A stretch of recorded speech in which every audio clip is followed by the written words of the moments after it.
motherfucking fly right now, you know what I'm saying? Ya seringnya waktu lah ya. Ini mah gua aja pribadi apa sedikit pengalaman ngomong gini nih. Kalau bikin video masih sore, biasanya gua bikin video tengah malam udah pada ini berisik kayak gini nih, apalagi belum puasa anak-anak, wah kacau banget. Gua kan bikin konten kemarin tentang batu. Yang batu itu Ya, banyak tuh yang masuk sama gua. Ki, bisa dijual nggak katanya batu itu? Kalau boleh gua mau. Ada kali 6 orang yang nawari itu semua. Ya bingungnya yang nawar itu jaham aja. Harganya tuh nggak beda jauh lah ya. Ya lumayan kalau bahasa ininya buat bakal gua lebaran. Anak-anak mungkin baju lebaran. Cuma yang jadi pertanyaan gini loh. Mungkin dari sebagian orang yang 6 orang itu yang 1 orang yang ngerti ya, yang 5 orangnya nggak ngerti. Jadi gini, kok mereka percaya dengan batu itu? Mereka yakin dengan batu itu. Tapi dengan konteks gini loh. Mereka tahu khasiat batu itu untuk itu. Abi udah jelaskan kan? Gua udah jelaskan di video. Buat ketebalan. Buset anak-anak tuh. Ini kalau habis berisik ya. Biasanya mau terawih tuh anak-anak gitu. Malah bikin kacau doang. Jadi konteksnya gini loh. Dia percaya dengan khasiat batu itu. Ya, yang di video itu kan ditunjukkan dengan atraksinya demonnya kan. Tapi yang gua pikir sampai sekarang, dari dulu gua buka praktek syariat seperti ini, mereka tuh menghargakan dan sugesti kemampuannya tuh lewat bendanya, paham nggak, Jarlo? Jadi orangnya nggak dilihat gitu loh. Logika aja kan, itu kan media ya. Tanpa apa namanya ya, mungkin sang spiritualnya itu, doanya itu, mungkin benda itu gak aktif ya. Kalau secara HP mungkin ya. Kalau secara mobil gini aja lah logikanya, Jar. Lu punya mobil nih, dikasih mobil sama gue nih, mobil Fortuner apa-apaan saya yang mewah aja. Lu seneng gak? Seneng banget. Tapi gue gak kasih kuncinya. Kira-kira manfaat gak? Nah itu, jadi logikanya seperti itu. Jadi orang mandang. Ya kenapa gua ngomong gini loh. Contoh lah, gua kasih gambaran, orang itu nawar 5 digit ya. 5.000 lah batu itu. Nah, setiap yang gua kejadian selama gua buka praktek syariah seperti ini, orang kalau dipinta syarat nih, seperti harga berapa untuk syaratnya, gua sebutin sekian digit. Itu tahu nggak lo? Dia ngasihnya ngepas. Contohnya lu nyari sama gue nih, lu nanya kan, Ki, untuk syarat persiapannya butuh berapa duit nih? Aki jawab, ya sekitar sekian, contohnya 2 juta untuk pembersihan dan semuanya. Tahu nggak? Dia tuh ngasih ngepas aja 2 juta di tok, nggak kurang nggak lebih. Logika aja sama lo. Itu kan buat syarat doang. Lah guanya gimana? Gua merokok ke jarum coklat kayak gini gak? Gila gak? Ya, menjadi pertanyaan tuh. Sampai sekarang mungkin yang ini yang disebut namanya harus belajar ikhlas mungkin kita ya. Cuman ya gimana cara kita punya perut, kita punya, ya kalau bahasa kitanya, kompor kita juga butuh ngebul kan. Kayak itu Jar, seperti batu ini ditawar sekian, dia nggak nyadar gitu loh. Harusnya Di situ Aki nggak dipatok, Aki minta berapa, gua minta berapa kan, enggak. Ya seenggaknya gitu loh, saling mengerti lah. Banyak kan orang yang nyuruh, Ki bisa nggak terawangin ini, Ki bisa nggak lihat ini, itu nyuruh gitu loh, paham nggak? Nyuruh di sini dalam arti tolong kan, oke, itu keseringan Aki tolong. Tapi sesudah itu mungkin sebatas kata, hanya apa ya, ucapan makasih mungkin. Nah itu yang gua sering alamin selama jadi spiritual. Mungkin rekan-rekan gua juga yang spiritual sama mungkin. Jadi untuk kembali konteks ini tentang batu yang kemarin dibikin, logikanya harusnya orang saling mengerti lah gini, batu itu sekian harga, radian minimal nanya buat akinya berapa. Itu kan seneng banget mungkin ya, seneng banget mungkin kalau denger. Dan Aki pun merasa paling canggung untuk nyebutin itu semua kan lah. Makanya gue sedikit sharing nih sama lu nih. Kalau menurut gua nggak ada cita-cita orang jadi spiritual ya, nggak ada. Lu pernah denger nggak kalau di SD lu ditanya sama guru lu cita-cita jadi apa? Pernah denger nggak lu? Ada yang jawab jadi paranormal? Nggak ada, Jan. Nggak ada itu semua, bukan cita-cita. Nah kenapa Aki pengen? Lah emang gua pengen? Enggak, Jan. Enggak sama sekali. Nggak ada. Dari dulu gua cita-cita jadi spiritual, jadi paranormal, nggak ada. Cuman mau apa daya ya.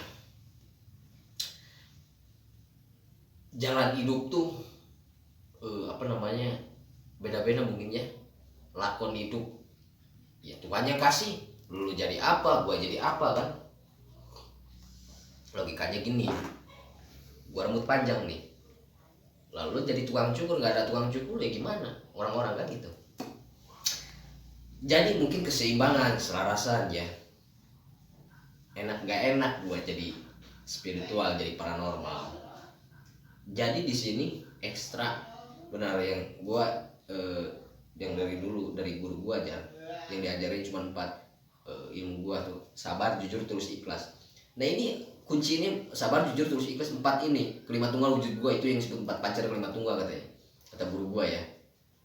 Nah nggak semudah apa ya, mungkin kata itu gampang kan diucap, tapi yang gua jalanin nggak semudah membalikan telapak tangan. Itu susah banget ya, susah banget. Itu harus balance keagamisnya, jalur agamanya. Sedangkan gua lu tahu sendiri kan dari dulu emang gua terlahir dari orang anggaplah bandel lah ya. Gua mencoba belajar untuk jadi orang benar lah ya. Makanya gua perhatiin tuh anak-anak yang mulai bandel sekarang. Aki nggak larang, karena itu semua Aki udah udah jadi pengalaman kan. Cuma yang nggak habis pikir gini loh Jar, anak-anak bandel gak pakai otak, paham nggak? Aki sebut aja ya, gak pakai otak. Makanya Aki ngajarin sama anak-anak kalau mau bandel pakai otak, minimal lo bisa nyari duit sendiri, jangan nyusahin orang tua kan, kerja kayak lu apa. Kalau bandel ngandelin bandel hanya bawang doang. Lah juga lu juga butuh rokok kan, butuh makan. Nah itu ya contohnya gini lah Jar, dulu kita pernah minum bareng nih. Gua lihat anak-anak sekarang kan berbangga tuh, orang mabok kan. Nah kita yang senior udah bukan zamannya. Satu bukan zamannya, Jar. Kedua apa?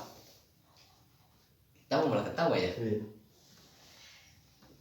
Kalau kita mah dulu mabok separah mungkin, nggak mau ketahuan orang, ya kan? Mabok ya harusnya sembunyiin gitu loh. Kalau sekarang gini Jar, kebalik, mabok tuh malah mabok nanggung, malah dibikin mabok. Yang lebih parahnya gini loh, mabok transformasi gini. Dulu kita mabok hanya selingan, kita lagi pusing kan, jenuh. Kalau bahasa kita sekarang galau katanya anak-anak. Prinsip kita dulu mabok, kalau nggak keluarin isi perut, ya isi hati, benar nggak? Iya. Kita sharing kan? Sharing itu nggak dalam arti walaupun kita kayak orang gendang, kayak orang gila, tapi bukan perlu motivasi ya. Ada selingan kita harus gimana ke depannya kan? Itu enaknya mabok. Dulu kita. Tapi sekarang, kenapa gua bilang transformasi berubah? Mabok nanggung, resenya minta ampun, paham nggak? Mabok nanggung, cuman mabok. Lucu anak-anak sekarang. Dipakai apa coba? Ribut. Ribut. Ada hiburan dikit, senggol, hajar. Kalau menurut gua aja, gua pelajaran ini spiritual. Pengecut loh orang semua kayak gitu. Pengen ribut, tapi dalam keadaan gak sadar, paham nggak? Pengecut itu semua. Lo berani dalam keadaan otak lo nggak sadar. Katanya kalau kita mabok parah, kita pakai ribut, kalau bahasa Sundanya baal katanya apa? Jadi nggak kerasa katanya kalau dihajar ya. Nah, itu menurut gua pemaparan yang sangat bego mungkin ya. Kali lagi bego nih. Kenapa? Lo ribut dalam keadaan nggak sadar, ujung-ujungnya lo resiko tinggi. Yang namanya nggak kontrol emosi, apalagi doping sama minuman, itu resiko gede. Benda, sekarang nih main benda, banyak kan orang-orang sekarang tawuran pakai benda. Zaman kita dulu enggak, malah anti kan pakai benda. Kenapa gini? Kepuasan tersendiri ngajar orang enggak? Iya enggak? Kepuasan tersendiri ngajar orang pakai tangan kita puas. Lah kita juga bukan punya hati nurani, dalam hati urusan ribut gitu emang gelap, cuman nggak untuk benda tajam nggak ada. Tapi sekarang jangan tawuran bangga tuh antar komunitas, antar ini loh. Oh gimana? Gua yang pelajarin spiritual sekarang baru mikirnya gini, loh begonya dulu kita udah mabok dipakai ribut. Yang lebih parah apa? Kata orang katanya kalau lagi mabok, lagi puyeng, punya beban hidup ya. Lu punya utang gak? Punya. Siapa yang punya utang? Katanya kalau kita mabok nih, beban itu hilang, bullshit itu semua. Tetap aja utang tetap ada kan? Ya gitu. Jadi intinya menurut gua aneh gitu loh. Ya seperti gua lah Jar, lo lihat sendiri. Resiko lo jadi orang kurus Jar. Dituduh narkoba lah, dituduh peminum lah, dituduh apa kek. Ya Allah, gak sejahat itu gua Jar. Malam-malam sampai sekarang belum pernah yang namanya dan gak mau kenal yang namanya obat. Ya, anak-anak sekarang ya transformer itu udah mabok. Yang lebih parah Jar, bukan ke minuman lagi kayak kita dulu, tapi ke obat katanya. Yang obat itu bukan obat obat ecek-ecek Jar, yang banyak dijual beliin sekarang. Dia racik sendiri katanya, parah. Ya gua bilang tadi, kita dulu mabok cuman 2 perkara. Orang mabok tuh cuman 2 yang gua tahu. Kalau nggak ngeluarin isi perutnya ya muntah, ya dia ngeluarin isi hatinya. Lebih dari itu fix. Itu menurut gua kampungan ya, kampungan banget orang kayak gitu. Pakai ribut, pakai apa katanya. Resiko siapa yang rugi? Gua pikir sekarang orang tua kan. Makanya gua ngajarin sama anak-anak, lo mabok silakan, gua yang jamin. Tapi dalam keadaan ada lo, paham nggak? Lo punya gitu loh, finansial lo lagi nggak goncang. Dalam itu yang paling nikmat Jan. Lo punya duit banyak nih, ngedugem mabok semua, fix, enak lo. Ini mah duit pas-pasan. Makan besok kagak ada, rokok kagak bisa, lu pakai mabok.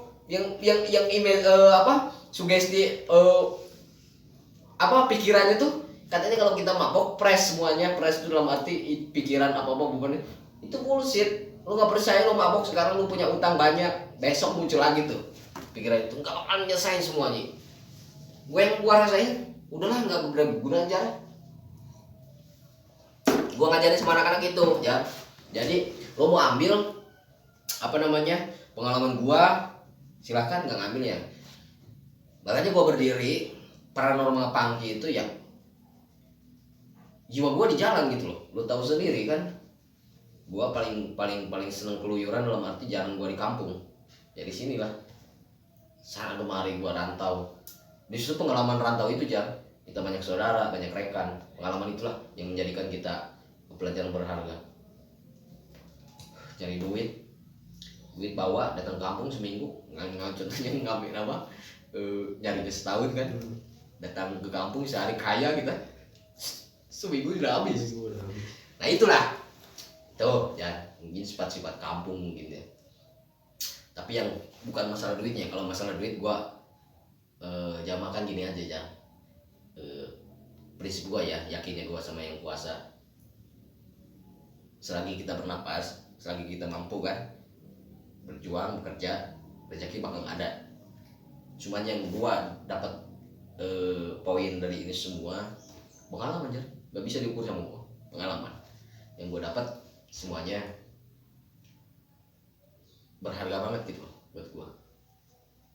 Gua belum pernah satu tuh pulang Kalimantan doang yang belum pernah. Lu nonton berita nggak? Viral sekarang. Nah tuh. Yang tuh. Ya. Apa penyamakan lu? Simak lu. Mana ya bentuknya? Emang ya kita nggak nyalain siapa-siapa ya, cuman masyarakat udah tahu ya penilaian apa tentang kejadian ini kan. Tapi intinya udah diklarifikasi semuanya kan. Mungkin salah bahasa dari pihak aparat kita ya, itu semua. Jadi kitanya yang salah tangkap penangkapan secara bahasa mungkin ya. Ya yang masyarakat tangkap kan jadi negatif kesannya. Ya lo ditodong nih sama gua, lalu bisa bela diri contohnya, apa lu mau ngasih? Ya sih mending kalau lu itu motor pribadi lu banyak duit kan, enak, ambil bang, mending ke si begal itu kan. Lalu lu bayangin Jar, lu pinjam motor orang, dapat kredit lagi di motor itu, lu dibegal, lu harus ganti mungkin, Insya Allah ya. Tapi alhamdulillah katanya bebas bersyarat Jar sekarang. Bebas. Yang lucunya tuh malah si begal, si pelakunya malah jadi saksi katanya. Tapi alhamdulillah gua nonton berita kemarin udah beres katanya, malah dapat penghargaan. Kalau nggak salah dari Madura ya. Gua acungin jempol tuh sama orang Madura ya. Jadi acungin jempolnya, satu keberaniannya, kedua gua baru dengar ya, jujur aja baru dengar orang 1 lawan 4 kalau nggak salah. Iya. Ya. Cerulit katanya. Ya. Yang gua baca beritanya nih. Aku ya. Dia membacok mukanya katanya malah tangan gila nggak orang kayak gitu. Gue juga miris ya, gue juga main golok miris. Berarti orang itu punya sesuatu kan, kelebihan ya. Itulah kan gue udah ngajarin dulu bela diri itu, belajar bela diri itu wajib, tapi ada yang lebih wajib dan sakral, yaitu belajar sadar diri ya. Karena itu banyak yang rasa sakit itu tersimpan di situ ya. Sadar diri lah yang lebih penting. Bela diri wajib, tapi tolong jangan disalahgunakan itu semua ya.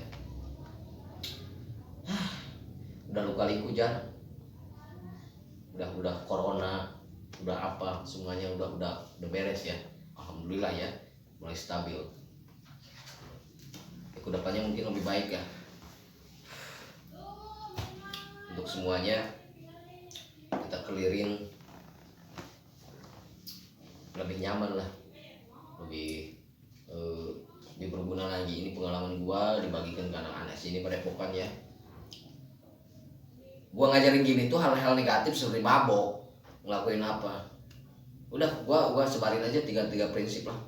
3M katanya ya, mabok, maling, madon katanya. Itu semua 3M saudara semua ya, saudara setan semua mungkin yang kita alamin dulu. Alhamdulillah kita ya sedikit-sedikit berubah aja walaupun kita belum hidup bener ya kak. Iya.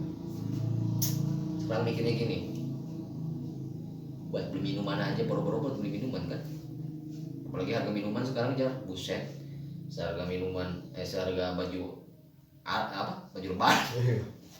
Kalau pikir lo punya anak sekarang lebih baik buat anak kan, lebih manfaat, lebih berguna. Anak-anak tuh gitu, gua ajarin Jar. Gak bisa yang ngelarang. Setahu gua untuk pengalaman kayak gitu, mulai mabok, judi, main cewek, gua alamin semua itu. Dulu pernah gua punya prinsip Jar, tolong cariin orang yang bisa sih buat nyembuhin gua gitu loh. Gua bayar lah dulu tuh zamannya gede duit 500.000 kayak gede itu Jar, supaya gua pengen sembuh aja Jar. Dari 3 itu nggak ada Jar. Gua kasih 500.000 minta doa supaya gua sembuh dari 3M itu, nggak ada Jar. Itu semua nggak ada. Ada mungkin sehari 2 hari, mungkin seminggu ya, mentok sebulan lah gua sadar. Habis itu kalau gue yang rasain ini semua, satu yang dominan faktor lingkungan Jar. Lingkungan kita dulu kan, ya mau gimana lah kan, kita udah berhenti, udah tobat, anak-anak ya kita ngehargain, minum lagi, nggak ngehargain ya gimana kan, nggak minum, akhirnya candu lagi, gitu aja Jar. Nah gue pelajarin Jar, ternyata ini semua tuh nggak ada orang yang bisa sembuhin, nggak ada sifat kayak gitu tuh, karena ini diri kita sama yang punya, sama ilahi mungkin ya. Cuma diri kita yang bisa nyembuhin, gak ada orang lain. Tentang 3M tadi, kalau kitanya gak sadar, dalam arti gak sadar apa namanya, misalnya dulu apa namanya, kalau nggak kita pribadi yang obatin, mau siapa lagi kan. Makanya ini perjalanan, gua nggak ngelarang yang mabok yang apa enggak, dalam arti gini, gua nggak munafik orangnya. Silahkan lo, ntar juga lo ngerasain, senior lo pada ketawa kan gitu ya. Perjalanan waktu yang bisa menjawab ya itu semua yang gua rasain. Lihat gitu tukang es krim jam segini ya. Udah. Jam segini jam berapa sekarang? Mau terawih masih jualan. Aduh ampun. Nah itu Jal pengalaman gua lah bareng sama lo. Gua udah lama temenin gua. Gua tahu karakter gua, sifat gua dari dulu ya. Untuk viewer yang lain mungkin dia tahunya di sosmed gua seperti apa kan. Padahal ya inilah hasilnya. Gua neko-neko, alhamdulillah jangan sampai sekarang viewer dikit-dikit naik ya. Bukan gua pengen dipercaya sama orang, enggak, itu semua kembali lagi ke mereka ya. Makasih banget mereka udah kenal gua gitu loh. Makasih banget mereka udah nerima gua apa adanya Jar. Alhamdulillah ini semua. Mungkin lo yang lu juga ngerasain pahitnya hidup kan. Anak berapa tahun sudah? 4 tahun. Lagi enak-enaknya ya. Sempatnya lumayan nggak? Sempatnya lumayan nggak? Kepikiran pengen mabok lagi? Enggak. Boro-boro. Dengar anak lo pakai susu katanya. Susu apa namanya? Susu udah enggak sekarang. Oh, udah enggak? Ya dulu kan? Iya dulu. Buset tuh. Itu lebih baik buat beli susu kan? Iya. Daripada beli ini. Nah itulah mungkin pengalaman ini semua. Ya untuk anak-anak yang baru pemula, gua sebutin lah. Malu lah sama senior lu semua ya. Jangan berlagalah sesuai isi dompetmu. Paham nggak maksud gua? Itu pesan dari gua ya. Bandel boleh, tapi barengin dengan otak. Minimal lo bisa ngasilin uang sendiri, gak nyusahin orang tua gitu loh, gak bisa baik sama orang tua, mengenakan orang tua. Lo semua harus bisa buka, kasihan sama orang tua lo sendiri ya. Itu pesan gua di acara ini. Terima kasih banyak buat kalian yang selalu pantengin acara Kisub Ngaji ya. Paranormal Pangki, sekali lagi, kenapa Paranormal Pangki? Inilah yang tadi diceritain sifat perjalanan gua. Teman-teman Aki semuanya alhamdulillah udah kenal Aki, dan kalian viewer terima kasih banyak nih yang sudah mentengin acara Aki selama ini ya. Ini perjalanan Aki sama kru Pajar, termasuk rekan gua ya, dari dulu nemenin gua ya. Lu semua ambil hikmahnya, buang yang jeleknya ya, buang semuanya. Ini perjalanan Yusuf Ma'aji bersama dia, belum yang temen-temen yang lain ya. Pokoknya fix untuk kalian, sehat selalu, lancarkan ibadah kalian, dekatkan diri sama yang kuasa, itu lebih baik ya. Yang gua alamin, yang Aki alamin, sekali lagi tolong buang sifat yang ada di pikiran kalian bahwa spiritual itu khusus untuk paranormal.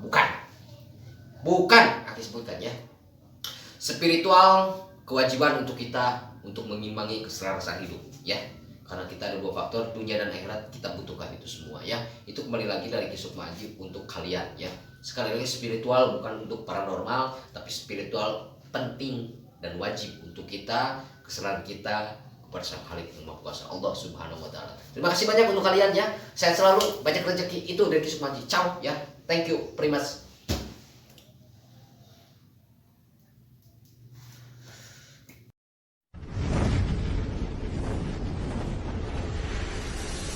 Know what I'm saying? I'm so motherfucking fly right now, you know what I'm saying?